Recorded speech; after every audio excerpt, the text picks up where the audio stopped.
Welcome to my vlog!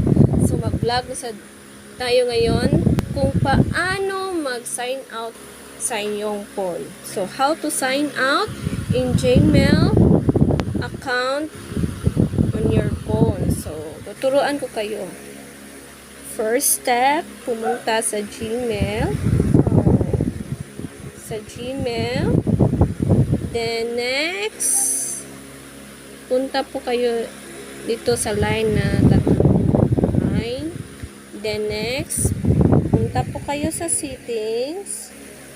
Then after, punta po kayo dito sa tatlong dots. Then manage accounts. Kita nyo na, manage accounts. Pipindutin nyo yan. And after yun, i-click mo yung email mo. So, i-click mo yan. And after, pagkatapos mong i-click, i-remove account. Then, remove account. And wala na. Wala na yung email.